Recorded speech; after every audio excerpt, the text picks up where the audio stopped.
Good afternoon, everyone, and welcome to another day in our Wisdom Week. Today, we're going to be interviewing the legendary Ben Brand, who is a service accommodation management company who is focusing on Newport. Essentially, he's working in the Newport area, and he's managing a lot of our units and also his units. Hi, Gwen. One moment. Brilliant stuff. And then Ben is here. So brilliant to see you again, Ben. Thank you for joining us. Not a problem at all, Gwen. How are you doing? You well today?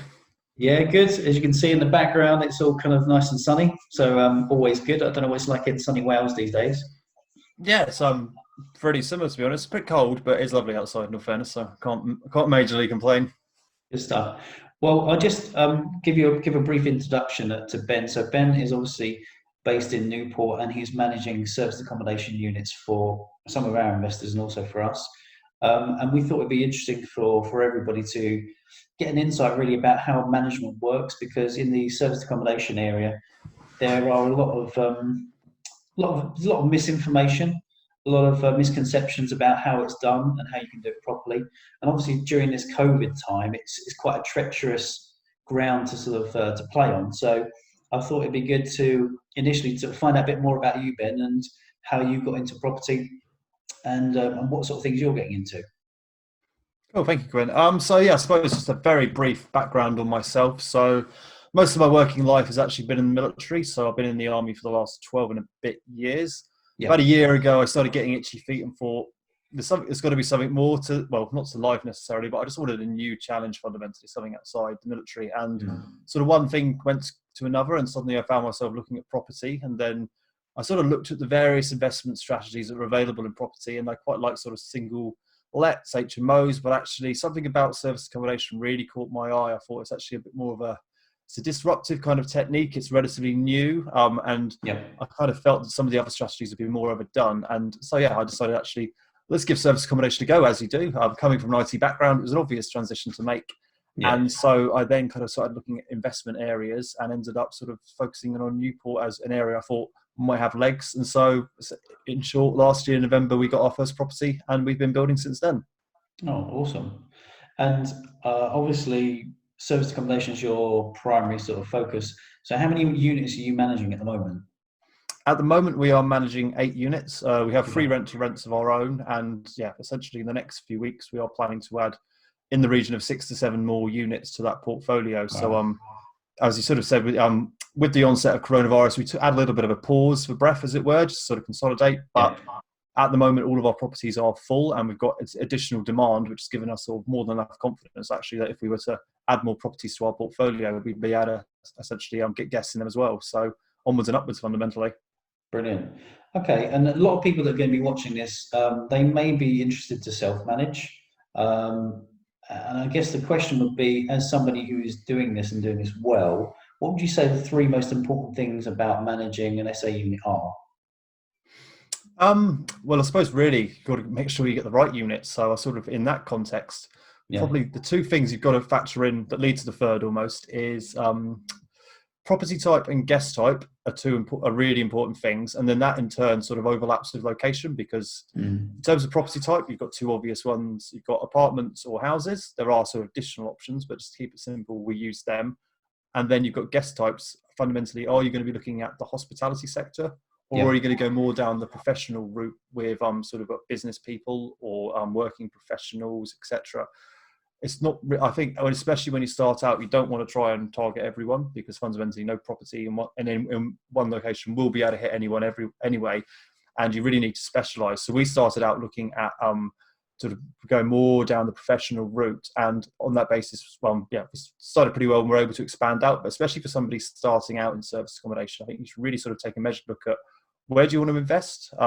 It might not necessarily be where you live, because some people say you can make it work where you live. Fundamentally, I think you've got to be a bit more broad reaching that and actually look more broadly around your area and think, what's business will work and how do I want my business to be? Because fundamentally, some strategies might work for a small business in your area, and that's fine if that's your aspiration. But if you really want to grow, you've got to make sure that actually you're going to places with a large demand. So really, sort of the 3 main ones are property type, guest type, and location are sort of three really big things that if somebody's self-managing, when they're looking at taking on their first unit, you've really got to put a lot of consideration into that.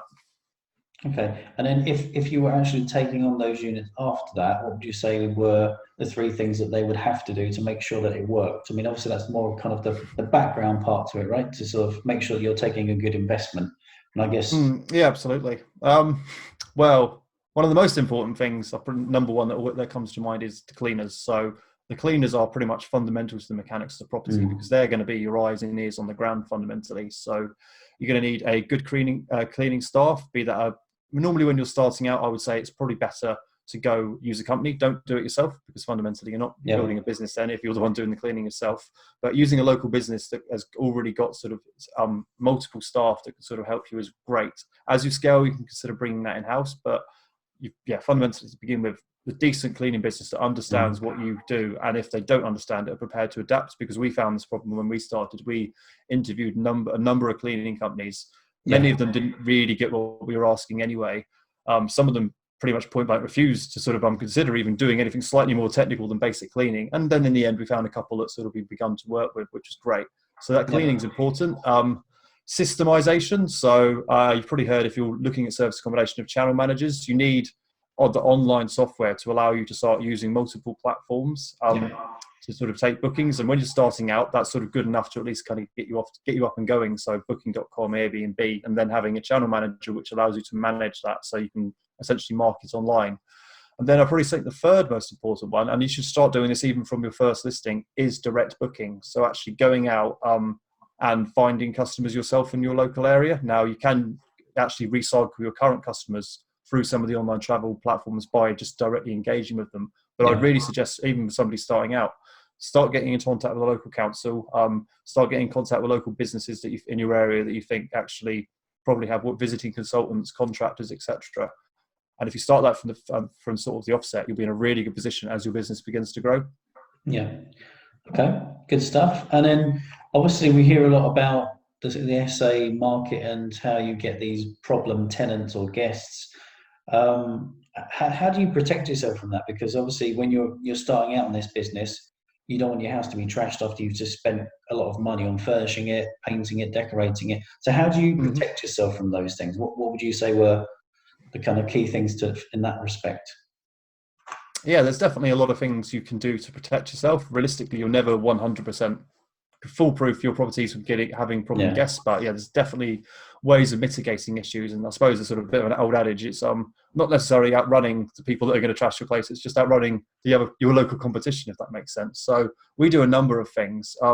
First one is we do 2-night minimum stay, which I think helps kind of immediately alleviate a lot of issues, because somebody who's got ill intent in mind will probably only be looking for a 1-night stay anyway. And if they stay with you, they're going to have to pay double.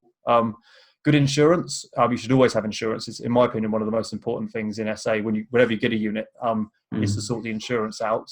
That at least gives you a bit of a backstop and protection. So when you say insurance, do you mean content insurance, or do you mean an insurance in terms of a credit card payment up front? What does that mean? Oh yeah, sorry, that's a very good question. So there's different kind of insurances you need in a service accommodation business. I'll just go into them if you don't mind very briefly. So professional indemnity is extremely important for your sort of overall business, as well as ICO compliance. But specific to a property, for each single property you take on, you want to take on public liability and contents insurance. Normally that'll be wrapped into a single product. And my advice for anyone thinking of getting into service accommodation is don't go out and look for this yourself. Get a good broker through recommendations. There's a lot of good Facebook groups you can ask for recommendations in, and a good broker will slap on a nominal fee, and I mean nominal, to be honest. But what they will do is they'll take the time to understand what you're doing with the property, and then make sure you get an appropriate product, which means should the worst happen, you're then actually legitimately insured. So that's a very important thing. Yeah, so I suppose that's the answer to that question. Then going back to your previous one, deposits is another really, really powerful thing. Obviously, if you take a decent chunk of deposit, if guests are less likely to obviously do bad in the first place if they know that there's a deposit held against their name, and then if they do, again, you are protected. So it's just increasing your level of protection, because things will get broken, there will be problem guests, but if you've got recourse and also you've prevented that as much as you kind of know in your heart of hearts you could, then you're in a good place, in my opinion. Yeah. And have you had much credit card fraud? I mean, we hear a lot about people's cards being declined and things like that. Are you doing that all yourself? Do you take the credit card payments and look, check them in advance? Yeah, that's right. So we've got our processes and procedures for actually sort of detecting credit card fraud. Touchwood, it will happen, but touchwood, so far we have not detected any. We've not had any chargebacks or any sort of indication that it's happened. It seems to be from the sort of having these conversations with operators throughout the country that it just seems, certain areas it seems to be more prolific. My gut instinct is as Newport as a market continues to grow, or we venture into more established SA markets, it's something we're going to start coming across. But at the moment, touch lots of word, Newport doesn't seem to be too bad for it. Okay, brilliant stuff. And then you mentioned about direct bookings, and obviously with what's happening now with Airbnb and Booking.com, basically turning their backs on a lot of our hosts and not paying them out the sort of the rewards they need, and then closing calendars, etc. I guess direct bookings is becoming more and more of an important issue. So could you maybe explain how you're going about it? Because everybody's different. Everybody will maybe look at contractor markets, they'll go door to door or whatever that would be. How are you finding success, and how many sort of direct bookings are you getting compared to before COVID, I guess? Well, it's a good question. I'll answer your second one first. I can look at the calendar for our properties. For all the properties we have, only 2 of our bookings are currently with an OTA. Every single other booking we have now is a direct booking. So that's essentially a 15% of our bookings are OTA related. The rest are direct bookings, which is cool.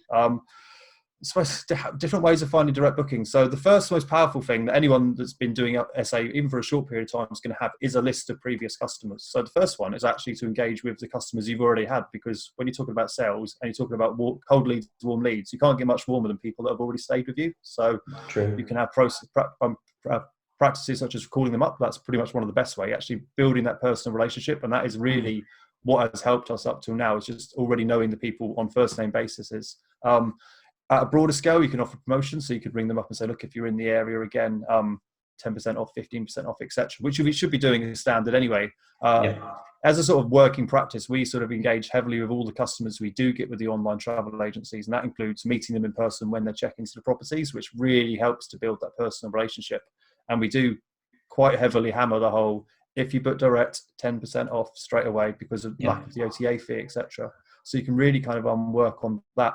And then from there, it starts to sort of come down to thinking a bit outside the box. So we've had a lot of success engaging with local councils. Pretty much every council will have a department called the Emergency Housing Department. Now, this department runs all year round. They find accommodation for people in for sort of vulnerable positions, be that entire family groups who have just become homeless, or individuals that are sort of homeless on a sort of more regular basis. They've always got a need for accommodation, be that sort of single rooms or houses, etc.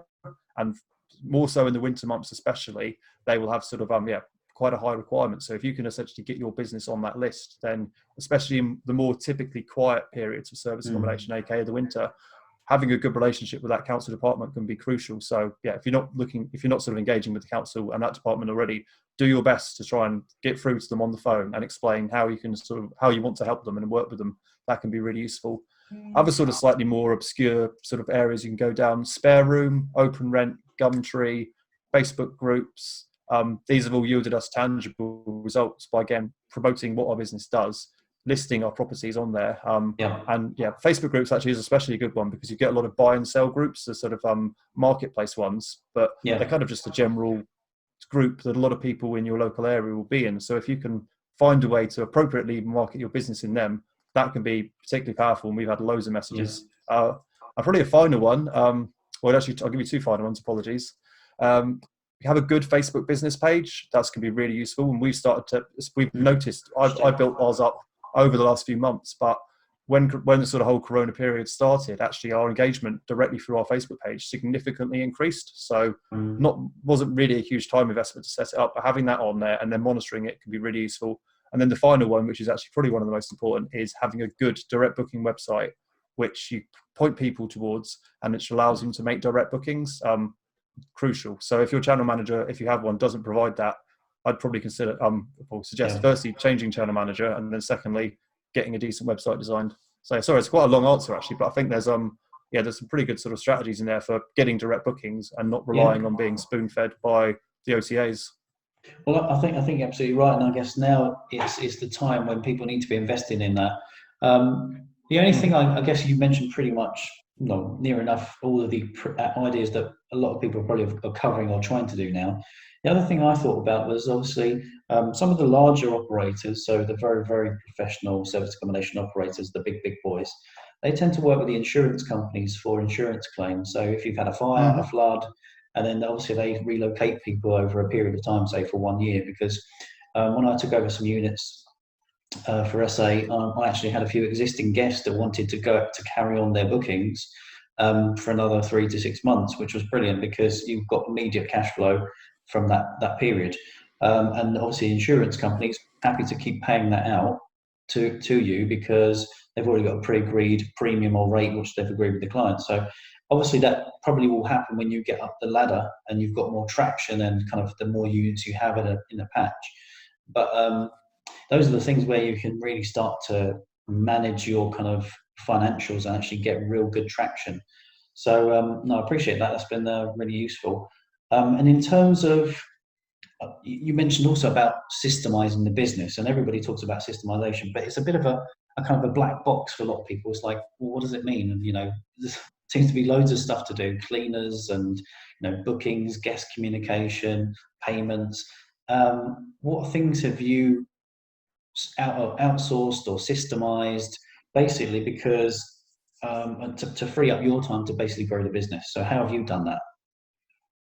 That's a good question, and yeah, that question kind of plagues pretty much every moment of my waking day, to be honest, when I'm working on the business, Yeah. because there is a lot of work to do. And so, I mean, the basic principles of automate, delegate, and eliminate, I've sort of massively tried to apply in the business. Now, using a good channel manager can allow you a degree of automation. We use other tools such as Beyond Pricing, which does a lot of our pricing strategy for our business, which again helps to automate that. So there are bits of software, which is great. That will get you automation to a degree, but at a certain point, things such as physically cleaning properties, managing cleaners, etc., can't all be done in an automated fashion. So that's that stage. The next obvious step really is delegating, which fundamentally means you're going to have to look to take on staff or bring more people in the business, whichever method that is. So that's not something we've shied away from. As I sort of mentioned earlier, we now have our cleaners in-house, which is a team we're internally growing, plus management for that. In terms of actually sort of building my business initially, my business partner and I brought both our wives on board. So we kind of like grew the business internally, but obviously sort of staff that also had sort of, was more than happy to help us. But since then, we've taken on additional staff. We've got our own sort of handyman and maintenance team now, which has massively helped. And we've currently got 3 virtual assistants now working for our business as well. Their main roles are helping with bookings, helping with finance, and helping with social media and marketing. And again, there's a lot of tasks all of those areas I was trying to do myself originally when I started the business. And now I can sit there and not really touch my social media and marketing most of the time throughout the day, knowing that I've got somebody working on it sort of, 9 to 5, 5 days a week, which is really powerful. And then any wasteful practices kind of eliminate. So you've got to sort of be ruthless to a degree because there is a lot of work, but fundamentally systemization again is all about we use Asana, so that's probably one of our main tools. It's probably worth mentioning. So we actually a lot of our tasks get put into Asana, and then obviously we can keep track of what's going on, etc., which helps with the overall management. And I've also produced quite a few systems documents, sort of process flows, etc., which are quite useful for a high-level strategic vision. And then out of that, we can produce checklists. And to be honest, at the sort of nuts and bolts of the business, checklists are fundamental because there's pretty much not a job in the business now where I can't hand a checklist to somebody and go, if you follow that list, you're going to do a pretty good job. And obviously with a bit of training as well, that really helps to sort of, relatively automate that part of the business. So I can be freed up for the bits which, fundamentally I can't really hand off to anyone else. Would you say that sort of mentality has come from your sort of regimented background? Do you think that's really helped, or is that just a sort of your own kind of sort of makeup from birth? Have you always been kind of a very organised, systematic checklist type of person, or is that just?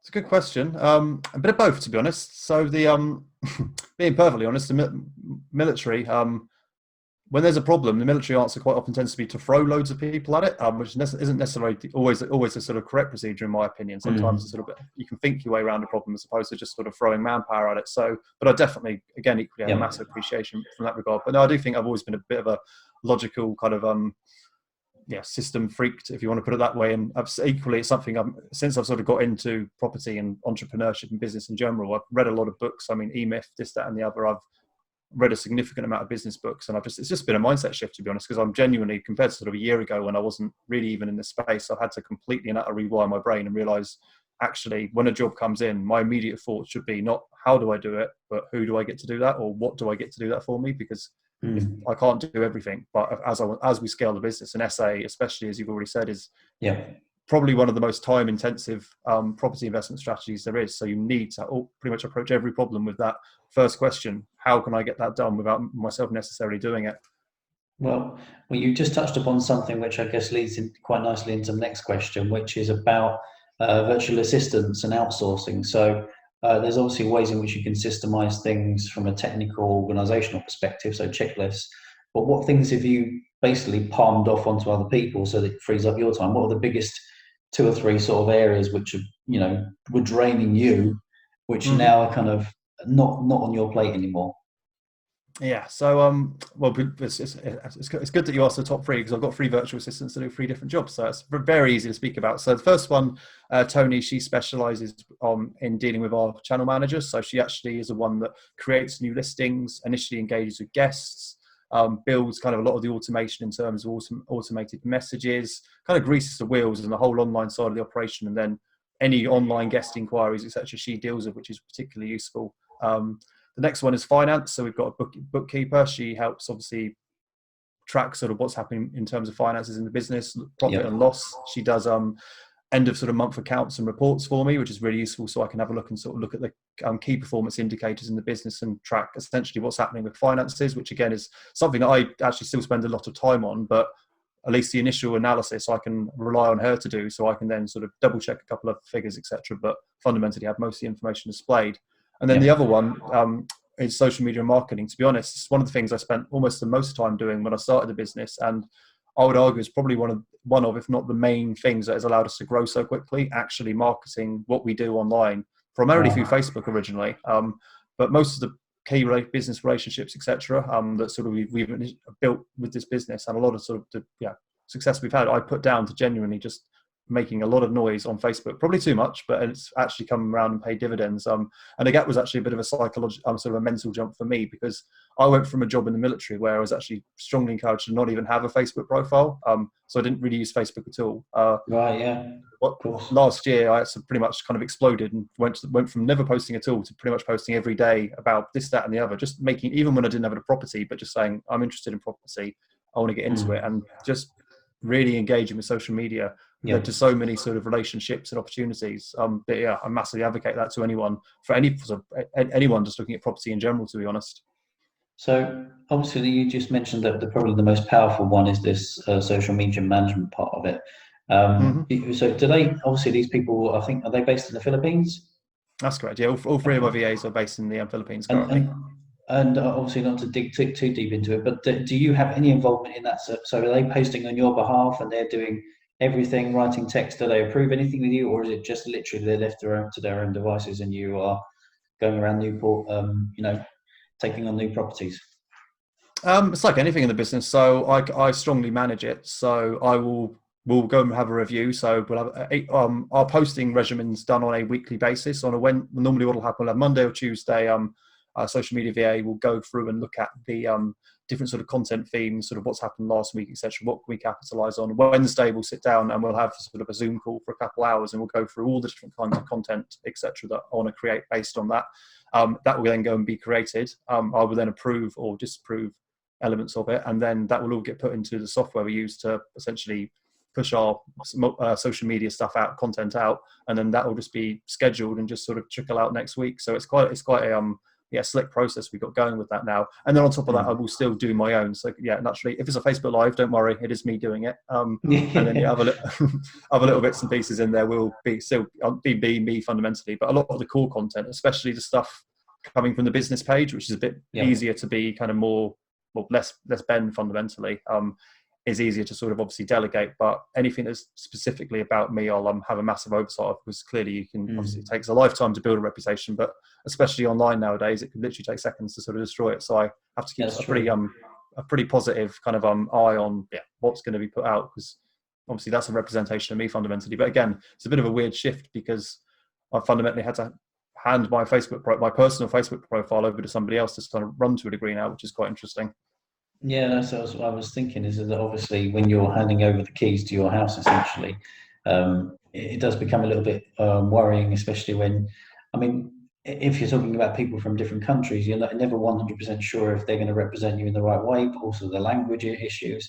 So I guess from an outsourcing perspective, it's very, very powerful, but at the same time, you're kind of nervous in terms of having to keep still kind of a management sort of look over things and control over it, just to make sure that people aren't doing, making sure that you're looked after as a person, and not receiving any abuse or any online sort of content which shouldn't be out there. Okay. And then I guess the last thing, Ben, I'd like to ask you is more about COVID-19, because obviously a lot of service accommodation operators, they have either gone bust, they've struggled massively, they've lost clients, and I guess you're one of the only people I know that have had more success during this period than actual kind of I guess not failures, but just a tension and stress. But so tell us how you coped through this whole situation. There's been a few things. I'll put my hands up and say one of the major reasons we've been able to do relatively well through the period has just been fundamental supply and demand. So having only been in Newport and operating a few months, actually we identified Newport as having a low fundamental supply in the first place, which is why we started operating here, and that's massively borne through. But also, as I kind of already hit upon, having that kind of direct booking mentality from the outset has massively helped us, and having a key customer base. So a lot of local businesses we engage with directly now, we sort of on first name terms with various people in these businesses, and throughout this sort of period, we've been able to call them up and obviously continue to offer our business to them. We have reduced rates. There's no sort of getting around that. We wanted to remain competitive, so we're constantly analysing occupancy and rates in the area and the kind of competition, and we'll price accordingly. We're not giving places away, but equally it's better to sort of break even. And that was kind of a mentality we kind of hit upon right at the beginning of this, like, let's at least break even for ourselves and our investors. To be honest, we've got to a point now where actually we're noting a sustained increase in prices now, which is sort of obviously positive, kind of borne out, I think, by a sort of increase in demand fundamentally. But again, looking at the local area, and sort of we went sort of outside the box even more by looking at sort of who else could we target, and we looked at construction projects in the local area. We looked at sort of even news articles and stuff. A really big one for us is a local hospital is currently under construction, had a huge influx of contractors, and we sort of went out our way to make extra contacts on that site, because we knew they had contractors coming in from all out the country, and that's converted into numerous bookings. We've actually had one of them today, about an hour ago. He's just extended by another 3 weeks. He's been staying with us for over a month and a half now. It's just constantly going, because this hospital, this construction is going crazy there. So it's been a very interesting and testing period, but we've just had to massively ramp up our engagement with our partners. And again, the council is key. If you haven't got sort of 2 or 3 contacts in the council, you really should be looking at that, in my humble opinion, because they'll help you get through these kind of periods when actually the hospitality demand goes away. It's great when it's there, but in the winter, it sort of is always going to sort of reduce quite significantly anyway. So if you have a robust sort of winter plan, as it were, then if there are unexpected turns and events, and hopefully you can kind of dust that off the shelf, as it were, anyway, and hopefully have enough in there as it is to sort of improve your business. Well, I think that you mentioned something there which is quite key, is that a lot of people fear councils, and they feel local kind of government kind of affiliated organisations. But at the end of the day, in these types of situations, the only people really with big purse strings, or purse strings in general, are going to be those institutions. And we're seeing even now with the banks today opening up their bounce back loans, or yesterday, sorry. And really, when you need that support and that help, they can be a kind of a fountain of opportunity. And if you've got, you put your arm out to them and say, look, we can help as well, and you are acting ethically, morally, and the rest of it, there can be some real good win-win situations. So I think you're doing an amazing job at obviously developing those relationships. And I think that everybody that's watching this will get some real interesting, unique views on this, because I think that people are doing things in a very standard way with listing with OTAs and the rest of it. But unfortunately, you find out who your friends are in these struggles. And I think that at the moment, people are realizing that it's going to be the construction companies, it's going to be the local councils and, smaller businesses and that are going to be providing them with their business. And if they don't have that infrastructure to grow that database of local enterprises and